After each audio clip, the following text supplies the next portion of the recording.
Axşamınız xeyirli olsun. Yurd FM-dəsiz. Radyo Vəkil proqramı bu saat efirdə öz işinə başlayır. Həmişə olduğu kimi həftə içi 5 gün biz axşam saat 18:00-dan 19:00 kimi Yurd FM-də 90.7 tezliyində burada radyo dalğalarda sizin necə deyərlər qonağınız oluruq. Radyo Vəkildə vəkillər dəvət edirik və o vəkillər sizi və bizi maraqlandıran hüquqi nöqteyi nəzərdən olan sualları cavablandırır və sizin də bu səpkili suallarınız varsa bizə ünvanlaya bilərsiniz. Və bugünkü vəkil qonağımızı istərdim ki, sizə təqdim edim. Daha sonra mövzumuzla bağlı, danışacağımız məsələ ilə bağlı sizə ətraflı məlumat da verəcəm. Bugünkü vəkil qonağımız Mansur Osmanovdur. Xoş gəlmisiniz, salamlayırıq sizi. Axşamınız xeyir, xoş gördük.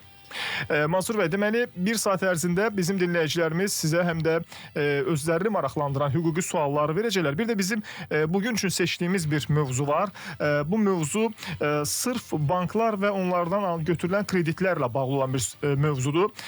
Kredit ödənişində biz tez-tez suallar alırıq ki, görürsünüz dinləyicilər arasında müəyyən bir problem yaşayanlar var və yaxud da ki, ödənişlə bağlı çətinlikləri olanlar var və yaxud da ki, imzaladığı müqavilə ilə bağlı hansısa bir formada görürsünüz ki, ya nəyəsə diqqət etməyib, bugün hansısa bir, deyək ki, kreditin ödənilməsində çətinlik yaşanır və yaxud da ki, faizin ödənilməsində bir fərqliliklər var və bu onda sual yaradır ki, misal üçün, niyə bu cür proses bu cür davam edir və müəyyən mənada konkret olaraq sualı qoysaq ki, bugün kredit ödənişlərində nə kimi problemlər var? Bax, bu səpkili danışacağıq. Təbii ki, bunun yaratdığı bir hüquqi normalar da var. Bəzən görürsünüz ki, o müqavilələrdə xırda yazılmasına əsas gətirilərək bəzən görürsünüz dinləyicilərimiz deyir ki, ümumiyyətlə müqavilənin şərtlərinə baxmamışam və yaxud da ki, faiz ödəyirəm və ya faiz azalmır, pul azalır, amma faizi ilə köhnə formada qalır. Ümumiyyətlə, siz bir vəkil olaraq, yəni kredit üçün və yaxud da ki, banka müraciət edən müştəri üçün nəyi tövsiyə edərdiniz? Nə etmək lazımdır ki, sonra bu kimi problemlərlə qarşılaşmayaq? Çox sağ olun, söz verdiyiniz üçün.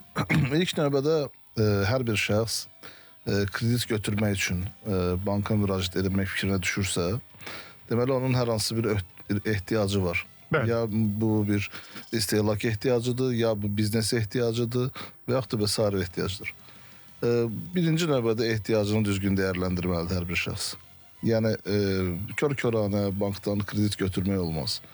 Bank kreditlərinin ümumiyyətlə verilməsi də, onların qaytarılması da, hamısı qanunvericiliklə tənzimlənir və bununla bağlı bir sıra hüquqi normalar mövcuddur. Ona görə də birinci növbədə gələcəkdə həmin krediti necə qaytaracağını düşünməlidir hər bir şəxs. Olur, bəzən insanlar müəyyən çətinliklərə düşürlər, zor durumlara düşürlər, onda da müraciət edirlər banklara, həmin problemlərinin, öz çətinliklərinin həlli üçün. Hər bir halda, əgər müraciət olunubsa banka, kredit öhdəliyi yaranacaqsa, birinci növbədə şəxs təqdim olunan sənədlərə diqqət eləməlidir. Bəli. Kör-körənə müqavilələrə imza etməməlidir. Hər bir müqavilənin ən azından müqavilənin adını və yaxud da imzalayacağı sənədin adını oxumalıdır. Söhbət nədən gedir, yəni bilməlidir. Bəli. Ki, gələcəkdə hər hansı bir öhdəlik yaranacağı halda, yəni biz bilirik ki, şəxs hal-hazırda banklara müraciət edərək, yəni birbaşa özü canlı şəxs olaraq da müraciət edə bilər. Filiallara, onlayn kreditlər də mövcuddur hal-hazırda. Bəli. Elektron qaydada da müraciətlər var. Yəni imzalar da müxtəlifdir, bilirsiniz. Əl imzası var, elektron imza var, asan imza var, sadələşdirilmiş imzalar var. Ona görə də şəxs ümumiyyətlə hər hansı bir imzasını çəkməmişdən öncə, imzasını atmamışdan öncə sənədlə tanış olmalı. Bu sənədlər, müxtəlif sənədlər təqdim olunur banklarda. Birinci növbədə bank şəxs barəsində məlumatların alınmasına dair o şəxsdən icazə alır ki, şəxsin şəxsi məlumatlarını digər strukturlardan götürə bilsin. Bununla bağlı icazə sənədinə qol çəkilir. Sonradan ərizəyə qol çəkilir, müraciət ərizəsidir, bankdan kredit üçün müraciət ərizəsidir. Sonradan başqa bir sənədlər var. Məsələn, kredit müqaviləsinə qol çəkilə bilər. Müəyyən qrafiklərə qol çəkilə bilər, ödəniş qrafiklərinə. Bu ödəniş qrafikləri də əsas öhdəliyin icrası prosesində vətəndaşın əlində olan əsas sənəddir. Ödəniş qrafikindən, məsələn, bəzən vətəndaş deyir ki, mən nə qədər ödəyirəm, siz də bayaq vurğuladınız ki, Bəli. nə qədər ödəyirəm, borc azalmır. Məsələ burasındadır ki, ödəniş qrafiki təyin olunubsa müştəriyə, o ödəniş qrafikində göstərilir ki, hər ay ödənilən pulun hansı hissəsi faizdən, hansı hissəsi əsas borcdan silinəcək. Bəli. Və buna uyğun əgər vətəndaş aylıq qrafik üzrə ödənişləri gecikdirirsə, onda həmin o ödənişlərin gecikməsinə nəticəsi olaraq da faizlərin də əsas borcun silinməsi ardıcıllığı və onların silinməsi növbəliliyi də pozula bilər. Məsələn, müəyyən müqavilələrdə vətəndaşlar bunun bəzən fikir vermirlər. Öhdəliklərdən biri də cərimə öhdəliyidir. Dəbbə də deyirlər buna. Bəli. Bu öhdəliklər də var ki, onların icrası məcburidir. Onlar məsələn mülki qanunvericiliyə görə də birinci növbəli icra olunmalıdır.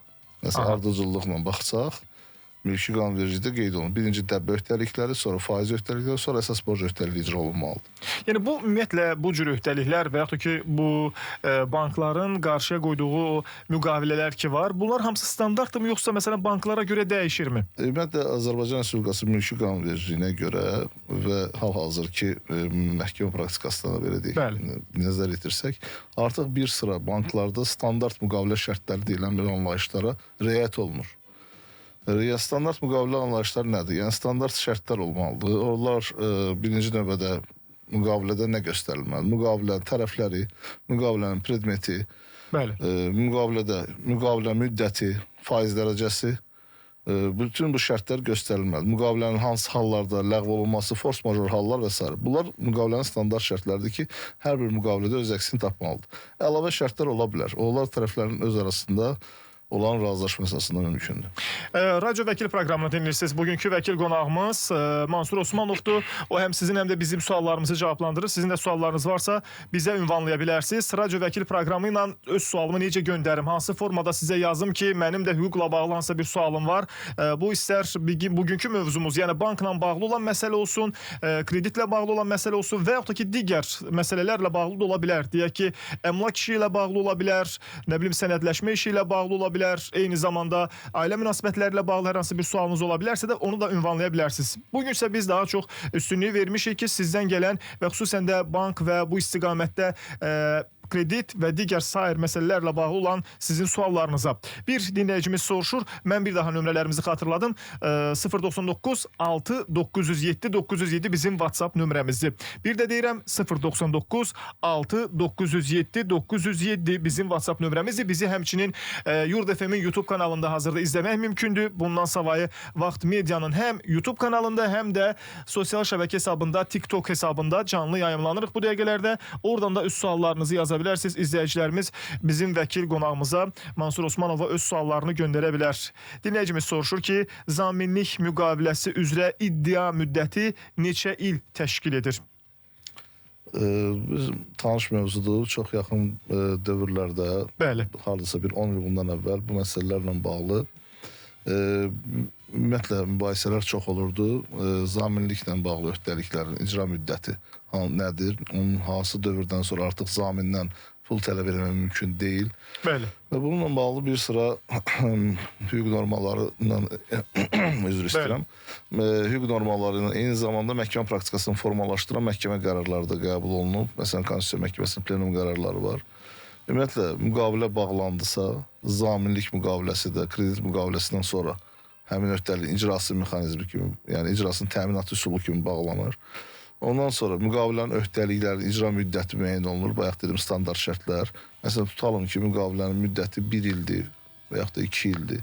Həmin müqavilə müddəti bitəndən sonra tələb yönələndə həmin öhdəlik icra olunmayıbsa əgər o dövrə qədər və tələb yönəlirsə əgər əsas borcludan pul tələb olunursa və zamindən də pul tələb oluna bilər və bunun müddəti müqavilənin şərtində başqa bir müqavilə şərt yoxdursa, yəni başqa şərtlərdə tutulursa 1 ildir.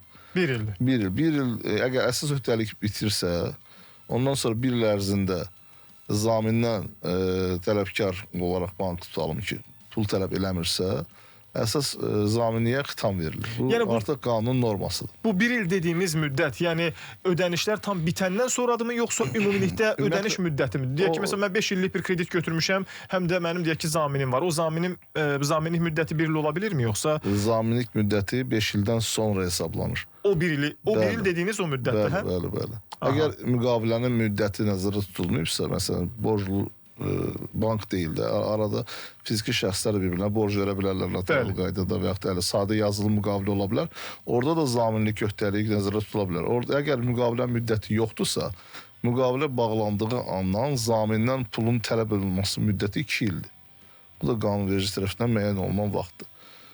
Belə də yəni ki, məsələn, bəzi elə hallar var ki, orada məsələn zamindən pul tələb olunur, amma əsas borclu ölüb. Vəfat edib. Bunda necə olur?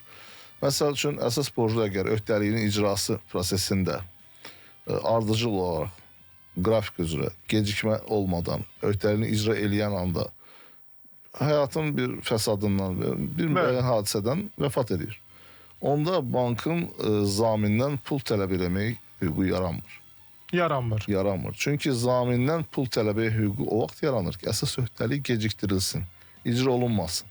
Maraqlı məsələdir. Bəli, zamindən o halda pul tələb olunur. Amma bunu tələb edən banklar da var. Bu məsələlər, mən sizə deyib, bayaq da qeyd elədim, 10 il bundan əvvələ qədər, son 10 ildə bu məsələ bir sıra tənzimləndi, bir sıra, məsələn, qanunvericilik normalarında düzəlişlər olunub. Bəli.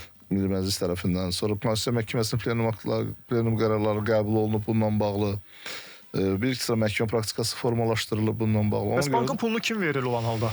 O halda deyim sizə, deməli, əgər əsas bu öhdəlik icraçısı borclu ölübsə və öhdəliklərini son günə qədər də mütəmadi icra eləyibsə, zamindən pul tələb eləməyin yolu var. Amma onun üçün gərək əsas borclunun vərəsələri öhdəliyi qəbul eləyə, vərəsələr müəyyən oluna, vərəsələrə qarşı tələb yönəldiyi anda eyni zamanda zaminə qarşı tələb yönələ bilər. Aydındır, tələb yönələ bilər. Bəs vərəsəlik müəyyənləşməsə artıq deməli, zamin cavabdehlik daşıyır, hə? Yox. Dedim axı bayaq, vərəsələr müəyyən olunmalıdır. Ondan sonra vərəsələrlə birlikdə zaminə qarşı tələb yönəlməlidir. Aydındır. Yəni ki, necə gedib zamin durmuşsansa, get müəyyən öhdəliyini də yerinə yetir. Bunu mu anladıq? Yəni, bu cür mü olur? Baxın, mən yenə deyirəm, zamindən pulun tələb olunmasının anı var. Bəli. Öhdəliklər nə vaxt pozulursa, icrası qrafik, bayaq dedim, qrafik. Bəli. O qrafik. Bu öz yerində, bunu başa düşürük. Qrafiki pozdusa borclu, məhkəməyə verib, iddiaçı məhkəməyə verir həm borclunu, həm zamini. İkisindən pul tələb eləyə bilir. Bu bir. İkinci hal, zamindən pulu tələb eləməyin fərdi halı. Hansı halda ardıcı olaraq zamindən pulu tələb eləmək mümkündür. Əgər borclu ölübsə, öldüyü ana qədər öhdəlikləri qrafik üzrə gecikdirmədən icra eləyibsə, onda zamindən birbaşa pul tələb eləmək olmaz. Mütləq gözləməliyik vərəsəlik institutunun, vərəsəlik qaydasında vərəsələr müəyyən olunmalı. Vərəsələri ilə, borclunun vərəsələri ilə tələb edən anda pulu zamindən də tələb eləyə bilərsiniz. Aydındır. Bu bir hal. İkinci halda, əgər borclu öhdəliklərin icrasını gecikdiribsə və gecikdirdiyi müddətdə biz onu məhkəməyə verməyə istəyən anda ölübsə, vəfat edibsə, onda biz zamindən təkcə pulu tələb eləyə bilərik. Aydındır. Maraqlı nüanslardır və çox maraqlı məqamları qeyd etdiniz. Suallarınız varsa ünvanlaya bilərsiniz. Ümumiyyətlə, kredit götürərkən hansı problemlə üzləşmişsiniz və yaxud da ki, nələr sizi təəccübləndirib? Sualınız, fikriniz varsa yazın gəlsin 099 6 907 907 WhatsApp nömrəsinə. Amma təkcə bundan yekunlaşmırıq. Radyo Vəkil proqramında bilirsiniz ki, bizim həftəçi 5 gün axşam saat 6-dan 7-yə qədər vəkil qonaqlarımız olur. O vəkil qonaqlar sizi maraqlandıran həm bizim mövzumuzla bağlı olan suallar, həmçinin də sizi maraqlandıran məsələlərlə bağlı vəkilə ünvanlanmalı olan sualları cavablandırırlar. Nömrələrimiz açıqdır, bilənlər bilir, bilməyənlər üçünsə də deyim ki 099 6 907 907 bizim WhatsApp nömrəmizdir. Bizə həmçinin sosial şəbəkələrdən də hazırda yaza bilərsiniz. Hal-hazırda Yurd FM-in YouTube kanalında canlı yayımlanırıq. Vaxt Medianın həm YouTube, həm də TikTok səhifəsində bu dəqiqələrdə canlı yayım açmışıq. Oradan da fikirlərinizi, suallarınızı ünvanlaya bilərsiniz. Qısa bir reklam arası var, daha sonra qayıdacağıq və müzakirələrimizi davam etdirəcəyik.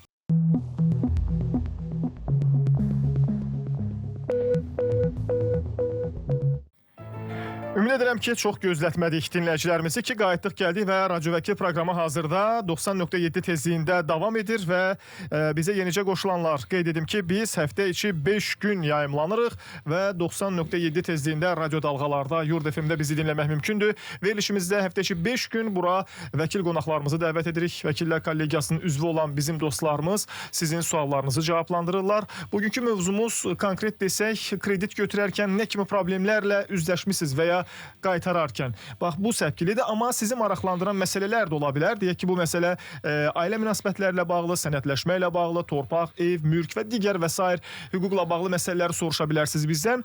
Bugünkü vəkil qonağımız Mansur Osmanovdur. Öz suallarınızı bizə 099 6 907 907 WhatsApp nömrəsində göndərin, gəlsin, biz də burada cavablandıraq. Bundan savayı bizi həmçinin sosial şəbəkələrdə də izləmək mümkündür. Hazırda Yurt FM-in YouTube kanalında canlı yayımlanırıq. Bundan savayı Vaxt Media YouTube kanalında və TikTok səhifəsində də hazırda canlı yayımdayıq. Oradan da izləyicilərimiz öz suallarını bizə yollaya bilər. Çox maraqlı bir mesaj göndərib dinləyicimiz.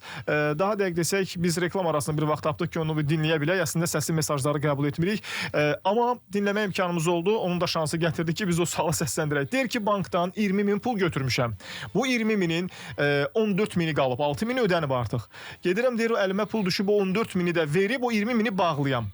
Bank mənə deyir ki, siz bu 14 mindən əlavə 300 manat da pul verməlisiniz. Soruşuram ki, səbəb nədir? Yəni o şöbə, bu şöbə belə aparırlar və aparıb bir şöbə müdürünün yanına çıxardılar bizim dinləyicimizi. O da deyir ki, siz bu pulu başqa bir bankdan götürüb bizə ödədiyinizə görə əlavə də gərək 300 manat ödəyəsiniz. Bu nə dərəcədə doğrudur? Belə deyək, müştəriyə verilən cavab doğru deyil. Təbii ki, elə deyil. O elə ola da bilməz. Bu sağlam rəqabət bazar dövründə, bazar iqtisadiyyat dövründə belə bir yanaşma mümkün də deyil. Amma əslində belə bir şey var. Necə var? Yəni ki, müqavilədə belə bir standart şərtlər bayaq dedim sizə. O standart şərtlərdən əlavə. Bankın adına yazsaydı bilərdik. Çox maraqlı gəldi mənə. Yəqin ki, yazmamağında səbəbi var. Eyb yox. Amma yazmasa da biz belə şərtlərdən tanış olmuşuq, dəfələrlə görmüşük. Yəni standart şərtlərdən əlavə. Bəzən banklar müəyyən öhdəliklər qoyur vətəndaşın, müştərinin üzərinə ki, vaxtından əvvəl krediti bağlamaması üçün daha doğrusu. Bu qanunidir ümumiyyətlə. Bu qanunidirmi, belə deyək, bu tərəflərin müqavilə azadlığı prinsipinə əsaslanır. Bəli. Yəni tərəf o müqavilədə həmin şərti görüb onu qəbul etməyə də bilər. Deyə bilər ki, mən bu şərti qəbul eləmirəm. Mən sabah əlimə pul düşsə və bu vətəndaşın dediyi kimi. Bəli. Vaxtından qabaq da borcumu bağlamaq kimi mənim hüququm var.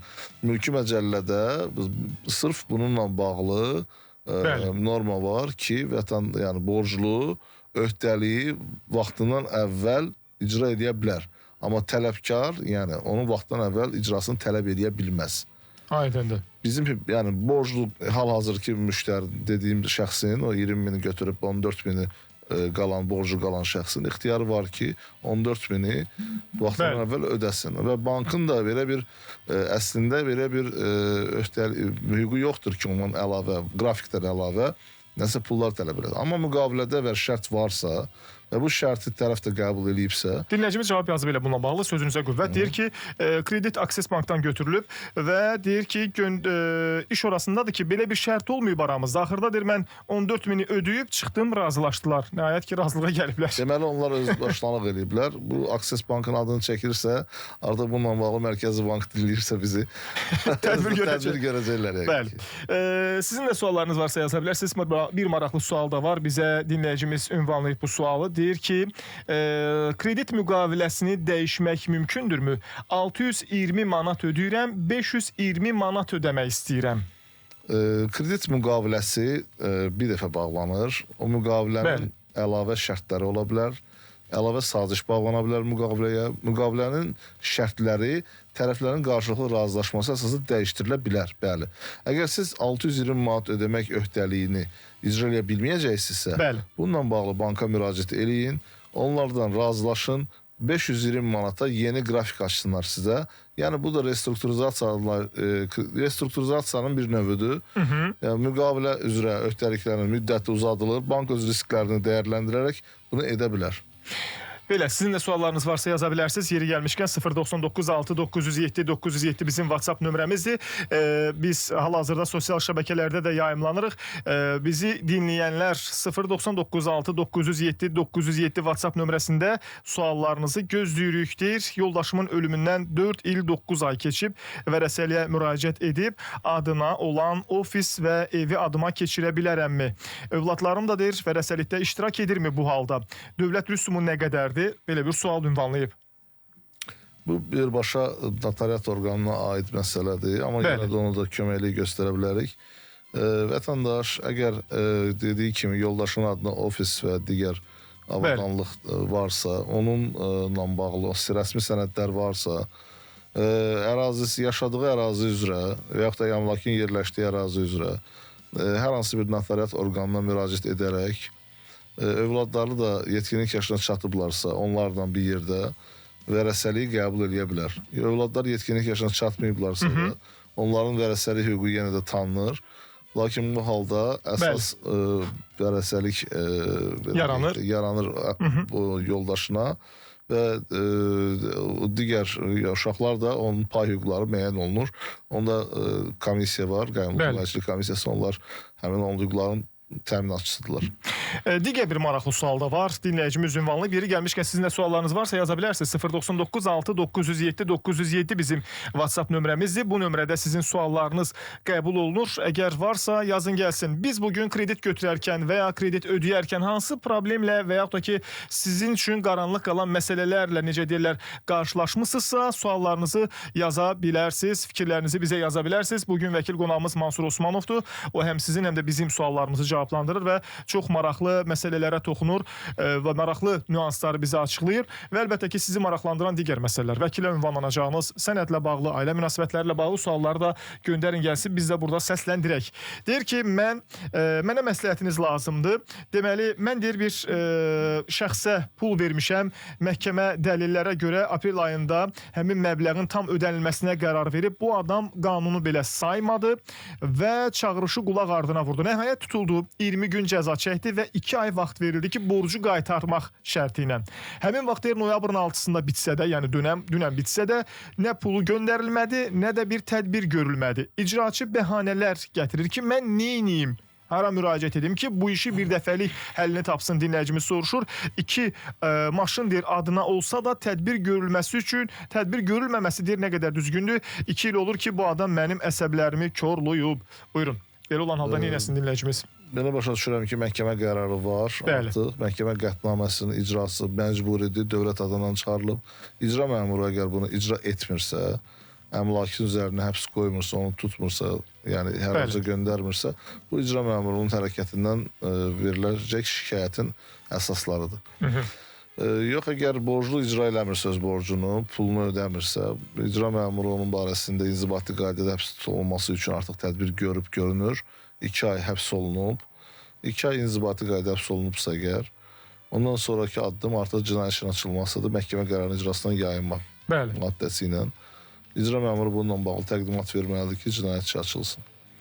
Ya belə, ya da ki, öz işini görməlidir. Yəni, həbs əmlak varsa, dediyi ki, maşın varsa, adınadırsa, təbii ki, bu maşınların üzərinə həbs qoyulması üçün tədbir görməlidir icra məmuru. Suallarınız varsa siz də yaza bilərsiniz. Maraqlı məsələlər var. 099 6 907 907 bizim WhatsApp nömrəmizdir. Radyo Vəkil proqramında bugünkü vəkil qonağımız Mansur Osmanovdur. O sizin və bizim suallarımızı cavablandırır. Kredit götürərkən və ya kredit ödəyərkən hansı və nə kimi problemlərlə qarşılaşmısınız? Yaza bilərsiniz fikirlərinizi bizə. Eyni zamanda da sizi maraqlandıran məsələləri də soruşa bilərsiniz. Və maraqlı bir sual daha var. Təbii ki, bu məsələlər fərqli ola bilər. Sizə maraqlı olan məsələlər də ola bilər. Sənədləşmə ilə bağlı və yaxud da ki, ailə münasibətlərlə bağlı, mülklə, əmlakla və s. vəkilə ünvanlamalı suallarını bizə yaza bilərsiniz. Və həmçinin bizi 099 6 907 907 WhatsApp nömrəsinə yazmaqla yanaşı sosial şəbəkələrdə də izləmək olar. Bu dəqiqələrdə Yurd FM-in YouTube kanalında yayımlanırıq. Həmçinin Vaxt Medianın da həm YouTube kanalında, həm də TikTok səhifəsində canlı yayımdayıq. Yəni radioda dinləmə imkanı olmayanlar bizi oradan da dinləyə bilərlər, izləyə bilərlər. Məhkəmə qərarı olmadan bank əmək haqqı kartından pul tuta bilərmi? Tuta bilərsə bu neçə faiz təşkil edə bilər? Dinləyicimiz soruşur. Sual aydındır. Bu da yeni məsələdir. Artıq bir müddət var idi ki, bu məsələ tənzimlənmirdi. Bəli. Artıq bununla da bağlı qanunverici tənzimləndi. Məsələni Konstitusiya Məhkəməsi plenum qərarı qəbul olundu və qanunverici dəyişiklik olundu. Məhkəmə qərarı olmadan həmin bankdan pensiya və yaxud əmək haqqı alan şəxsin bank kartından maksimum 20% tuta bilər. Əmək haqqısından. Həmin bankın müştərisi olduğu halda. Təbii ki, müştərisi olarsa tutacaq da, digər bankdan tuta bilməz. Məsələn, Beynəlxalq Bankdan tutalım ki, əmək haqqı alır və yaxud da pensiya alır. Beynəlxalq Bankdan krediti var, borc öhdəliyi var, icra eləmir. Bəli. Beynəlxalq Bank öz öhdəliyinin icra eləmək üçün həmin şəxsin qazancından da belə deyək, əmək haqqısından və yaxud pensiyasının məhkəmə qərarı olmadan 20%-ni tuta bilər. Bəs digər bankdan götürmüş olsa, amma deyək ki, X bir bankın kartından əmək haqqı alırsa, onda necə? Y bankdan kredit götürüb, X bankdansa o bankın maaş kartısa başqa bir bankdandır. Yəni belə olan halda necə olur? Onda ancaq məhkəmə qərarı mı olmalıdır? Məhkəmə qərarı deməyək, onda icra vərəqəsi deyək də buna. İcra vərəqəsi, çünki məhkəmədən başqa biz icra qeydi ilə də bunu eləyə bilirik. Notariusun icra qeydi ilə. Notariusun icra qeydini çıxara bilərik, heç məhkəməyə müraciət eləmədən.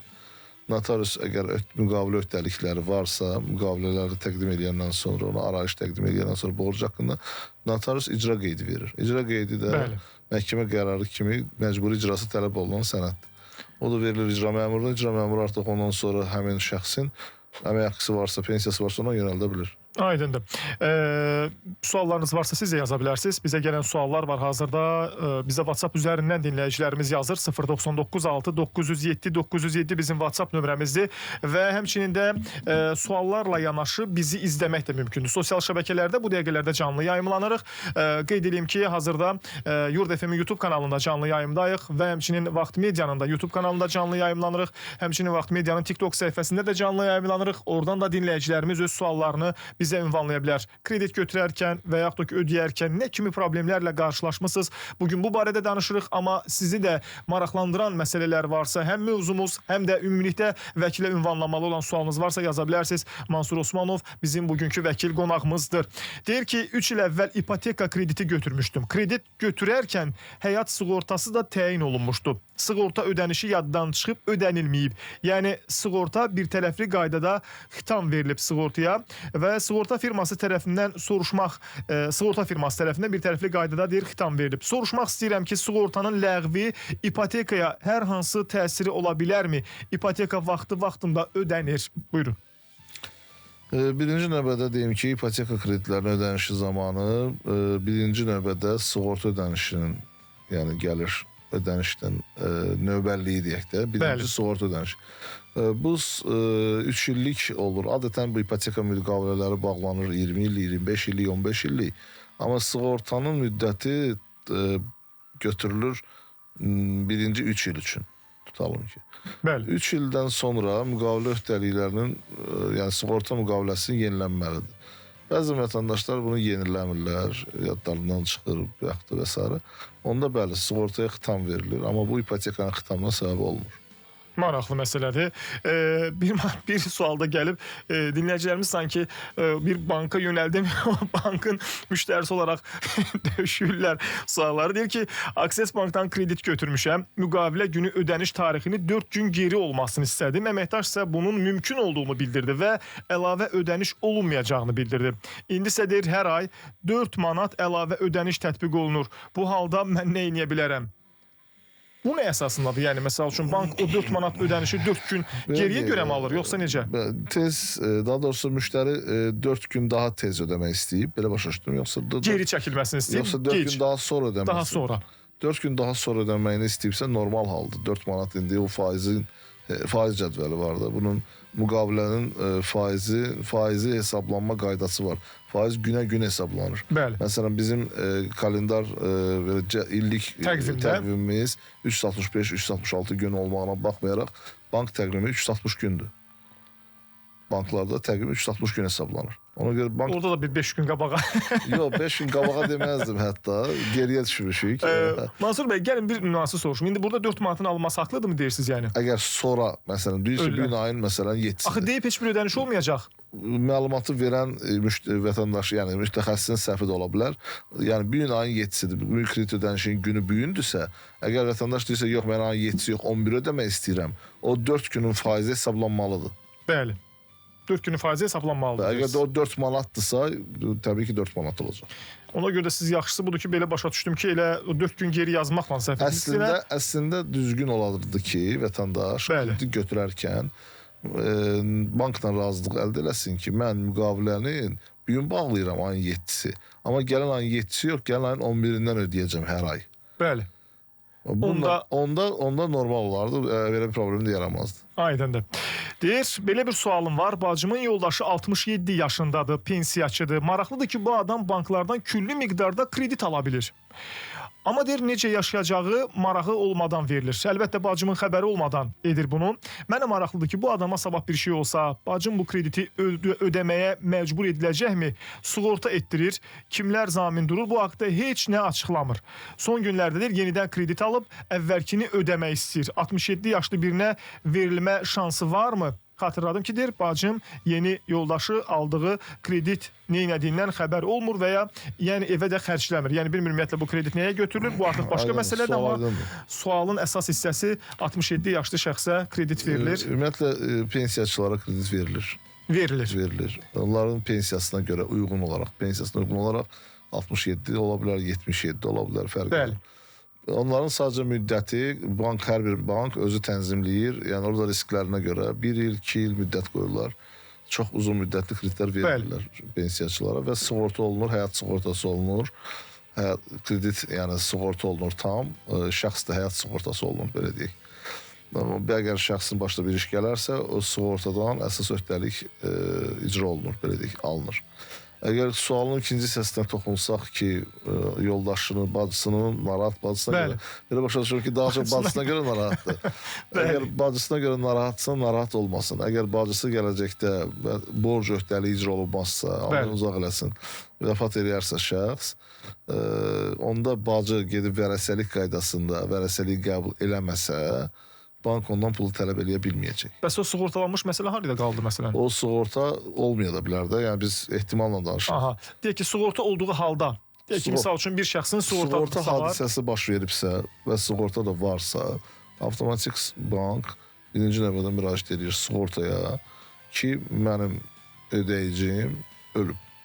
Bu da onun ölüm haqqında şəhadətnaməsi. Və yaxud da ki, sığorta olan şəxs faydalanan şəxs deyil axı burada. Yəni biz belə başa düşülə bilər ki, mən biraz məsələni biraz... Gəlin mən sualı konkretləşdireyim icazənizlə.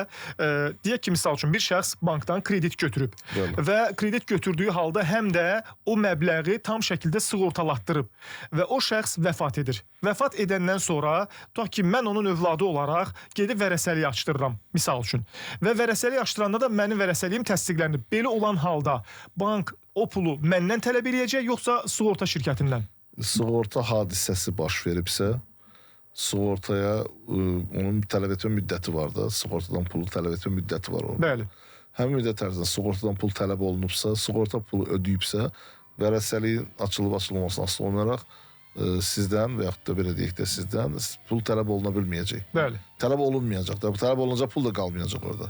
Aha, bu yəqin ki, o sığorta müqaviləsində filan öz əksini tapır, sığorta müddəti filan. Hansı müddətə bağlanıb sığorta müqaviləsi, o sığorta müqaviləsi müddətində vəfat edibsə şəxs, sığorta hadisəsi nəticəsində ölübsə, yəni orada müəyyən hallar var ki, hansı bəzi sığorta şirkətləri o halları sığorta hadisəsinə aid eləmir. Məsələn, şəxs əgər yaşlı bir xəstə adamcı, ürək xəstədirsə, ürək infarktından ölürsə, deyir ki, bu sığorta hadisəsi deyil. Artıq mən sığortaçı olaraq başa düşürəm ki, gələcək bu adam ölə bilər sığortadan. Amma qəzada ölsə deyək ki... Qəzada ölsə, hə, indi qəzadır, bu avtovariyadır. Özünü qəsd eləməyib ki, avtovariyadır, ehtiyatsızlıqdan baş vermiş bir adam. Ya da haradasa yıxılsa, düşsə filan. Yoxdur ki, indi yıxıla bilər, insandır, yaşlıdır. Belə hallar sığortalanır. Onda da sığortadan alınır o pul, borc icra olunur. Aydındır. Deyir ki, zəhmət olmasa deyərdiniz, birinci qrup əlillərə kredit verilə bilirmi? Maraqlı sualdır. Birinci qrup əlil tam fəaliyyət qabiliyyətsiz, belə deyək, fəaliyyət qabiliyyətsiz hesab olunur birinci qrup. Bəli. Amma kredit verilir. Kredit verilir. Bəs nə əsasla? Deyək ki, o adam heç yerdə işləyə bilməyəcək. Pensiyasından, pensiyası var da kredit verilir, pensiyasından tutulacaq. Mən belə başa düşdüm ki, əsas krediti verməkdir. Əsas krediti vermək deyəndə dövriyyəni təmin eləməkdir. Əsas qazanmaqla hansısa bir formada, birinci qrupda, ikinci qrupda verin geçsin görək sonra necə qazandır bu pulu geriyə. Deyir ki, salam, anam ikinci qrup əlildir, nəvəsini himayəyə götürə bilərmi? Anam deyir, ikinci qrup əlildir, nəvəsini himayəyə götürə bilərmi? Bu himayə dedikdə mən başa düşdüm mövzunu. Yəni bu biraz keçmişdə yenə də deyirəm, bu mövzular, məsələlər artıq dövlət inkişaf elədikcə, qanunvericilik təkmilləşdirildikcə bu tip məsələlər öz həlli yolunu tapır. Bu da onlardan biridir. Məsəl üçün, əgər ikinci qrup əlil öz himayəsinə öz nəvəsini götürmək istəyirsə, Bəli. bu fiziki olaraq və qanun nöqteyi nəzərdən mümkündür. Tutalım ki, bunu eləmək istəyir, müraciət edir, ona imtina olunur, müraciət edir məhkəməyə, məhkəmə qaydasında bu halı təsdiq edirlər və himayəsinə verilir. Amma bu məsələnin hələ birinci mərhələsidir. Bu elədi və ondan sonra həmin o himayəyə götürülən şəxs həmin o valideyni ilə, nəvə, nənə ilə bir yerdə yaşamalıdır. Aha, bu nüans da var. Bu nüans var. Yəni yaşamayacaqsa, onun yanında qalmayacaqsa bunu da yoxlayırlar. Dövlət bunu yoxlayır. Yəni siz elə bilməyin ki, orada sadəcə sözdə götürdüm himayəyə, bu kifayət eləyəcək. Məqsəd də var da. Yəni bu sualların mən bilirəm məqsədi nədir. Sabahsı günü Allah gecdən versin təbii ki. Vəfat eləyəcəyi halda onun pensiyasını, onun aldığı təqaüdün həmin uşağa qalması üçündür. Məqsəd budur. Ona görə də əgər realdırsa, yəni bu proses real olsa mümkündür. Aydındır. Deyir, bu sualı oxuyub keçid alacaq reklam blokuna. Sizin də suallarınız varsa yaza bilərsiniz. 099 6 907 907 bizim WhatsApp nömrəmizi. Bu nömrələrdə suallarınızı yazılı şəkildə göndərin. Eyni zamanda bizi həmçinin sosial şəbəkələrdə də dinləyə bilərsiniz, izləyə bilərsiniz. Hazırda Yurd FM-in YouTube kanalında canlı yayımlanırıq. Vaxt Media YouTube kanalında və TikTok səhifəsində canlı yayımdayıq. Və yazın oradan suallarınızı gəlsin. Reklam arasına keçid alacaq. Sonra bura yazılan sualları səsləndirəcəm. Narahat olmayın, qısa bir aradan sonra qayıdırıq və bizdən ayrılmayın. Radyo vəkil davam edir. Mansur Osmanov bugünkü vəkil qonağımızdır.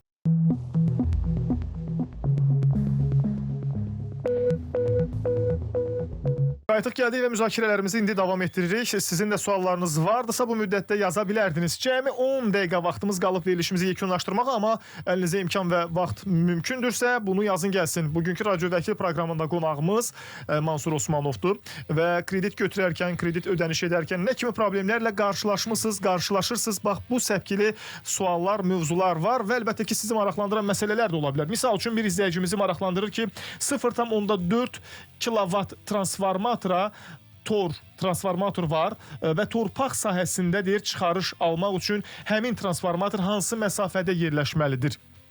0,4 kilovat belə başa düşdüm. 0,4 kilovat o transformatorun gücüdür. Bəli. Düzdürmü? Bəli. Onun məsafəsi belə deyək, işıq ən azı belə deyək, gərginlik dərəcəsinə görədir də, bu işıq dirəyi də olsun, transformator olsun. Orada minimal məsafə 25 metrdir. Minimal məsafə 25 metr. Yəni ən azı 25 metr məsafə olmalıdır. Bəli. İndi sonra bu yaşayış binasından 25 metr. Yəni tikilidən 25 metr məsafədə olmalıdır. Aydındır. Əgər məsələn torpaq sahəsidirsə, torpaq sahəsinin sərhədləri o yaxınında da ola bilər. Amma məsələn böyük torpaqdırsa, məsələn, tutalım ki, 10 sot torpaq sahəsidir. Bəli. O 10 sot torpaq sahəsinin eni uzunu, məsələn, onun 10-adır, məsələn, 100-ün 100-ədir. Bu transformator onun bir hissəsində ola bilər, ev başqa hissəsində ola bilər. Ona görə də orada ya tikintidən söhbət gedir. Transformator o tikilinin yanından 25 metr ən azı. 25 metr ən azından aldırır. Bu çox da ola bilər yeri gəlmişkən. Deyir ki, salam, boşanmışam, aliment kartın 3 dəfədir ki, qarşı tərəf dəyişir. Bunu icraçıya məlumat verməliyəmmi? Aliment kartını kim dəyişir? Qarşı tərəf. Yəqin ki, ər dəyişir. Böyük ehtimal ki, belə anladım. Ər dəyişəməz. Yəni alan pulu alan dəyişir. Hə, yəni kartı dəyişir ki, yəqin ya verməsinmi, ödəməsinmi bilmirəm tam olaraq. Yox, olmur. Adətən belə deyək də, icraçıya məlumat verilməlidir, bəli. Çünki sabah aliment alan şəxs deyə bilər ki, mənə aliment göndərilməyib. İcraçı da bildiyi kartı, əvvəlki kartı yoxlayar, görər ki, orada pul həqiqətən keçmir ora. Onda da bu problem yarana bilər həmin şəxs üçün. Onda bəli, məlumat verməlidir. Məlumat verməlisiniz. Bu maraqlı cavab idi. Deyir ki, zamin durmuşam, zamin durduğum şəxs ödənişi gecikdirir. Mən zaminlikdən necə çıxa bilərəm? Ümumiyyətlə, mümkündürmü çıxması? Ancaq əsas öhdələri icra edə bilərsiniz onun yerinə və sonra da həmin şəxsdən... Yəni onun yerinə pulu ödədikdən sonra çıxa bilərsiniz. Ödədikdən sonra çıxa bilərsiniz və ondan sonra da həmin pulu həmin şəxsdən geri tələb edə bilərsiniz. Yaman işə düşmüşsünüz. Yəni ancaq ged adamın yerinə borcu da ki, mənim canım bu zaminlikdən qutarsın. Ancaq bu halda mümkündür, belə başa düşdüm ki. Başqa bir yol yoxdur. Bəli, sizin də suallarınız varsa yaza bilərsiniz. Fikirlərinizi yazın gəlsin. Deyir ki, əgər dövlət vətəndaşı rəsmi iş yeri ilə təmin etmirsə, vətəndaşdan vergi necə tələb edə bilər? 16 manat bunu yazıb tam olaraq anlamadım. Ödənməyən faizə görə vətəndaşın hüququ pozulurmu? Deyir, əgər dövlət vətəndaşı rəsmi iş yeri ilə təmin etmirsə, vətəndaşdan 16 manat vergi tələb edə bilər ödənməyən faizə görə. 16 manat, bilmirəm indi. Ödənməyən faiz dedikdə nəyin nəzərdə tutur? Nəyin faizini? İcbari sığortanı nəzərdə tutur. Hər halda bu qanunvericiliklə bağlı olan məsələdir. İcbari sığorta, nəyin icbari sığorta? Həyat sığortasından? Yəqin ki, tibbi sığortadan söhbət. İcbari sığorta yazıb. Yəqin ki, İcbari tibbi sığortadan söhbət. Bəli. Belə deyək də, icbari tibbi sığortanın tələb olunması, vətəndaşdan tələb olunması doğru deyil. Bu sadəcə əmək haqqı alan şəxsdən, onun əmək haqqısından tutula bilər. Əgər o heç yerdə işləmirsə, bu hesab edirəm ki, onun tələb olunması doğru deyil. Yəni sabah özü vətəndaş könüllü şəkildə bunu eləyə bilər. Bəli. Yəni icbari tibbi sığorta ilə təmin olunması üçün bunu eləyə bilər. Amma belə də ki, hal-hazırda mən başa bildiyim qədərilə əgər dəyişməyibsə qanunverici.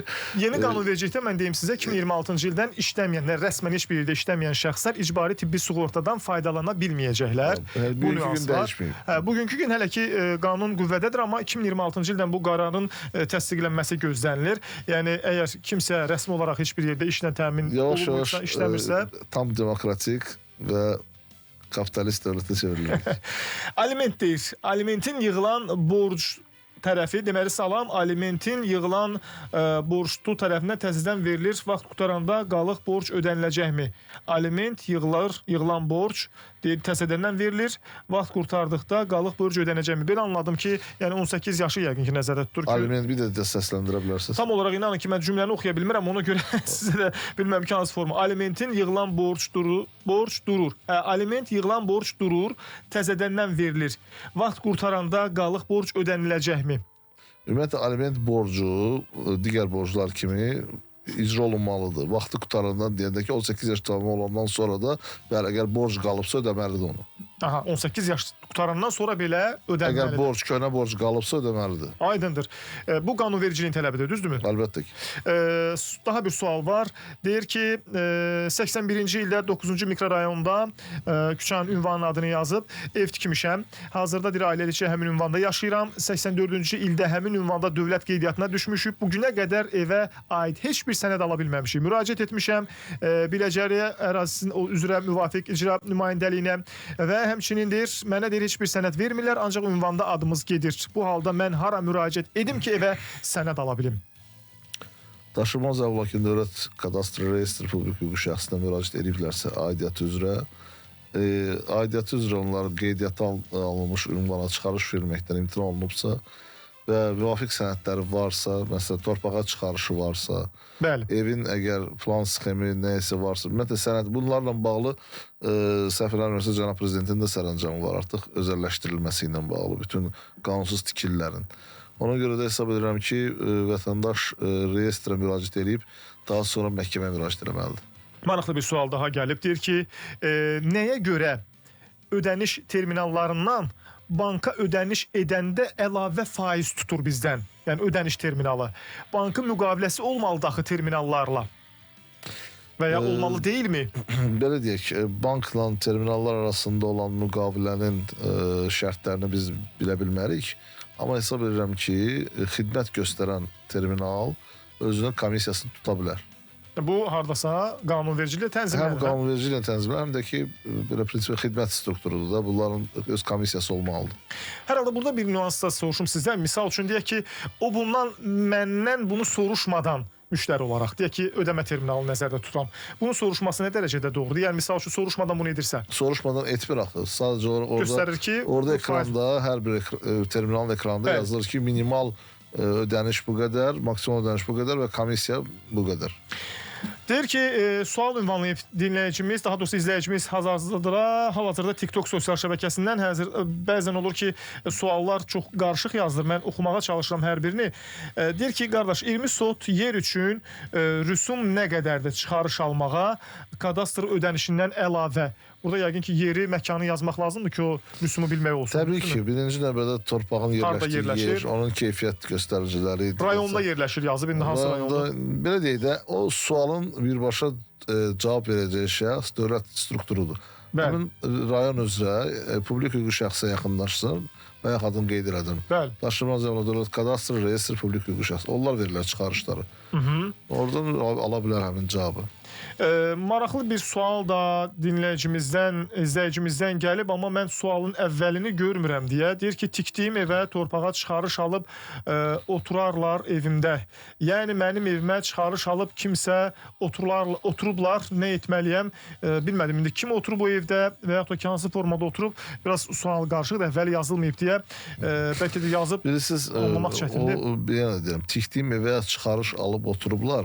O deməkdir ki, tikdiyi evin torpağı bunun olmayıb.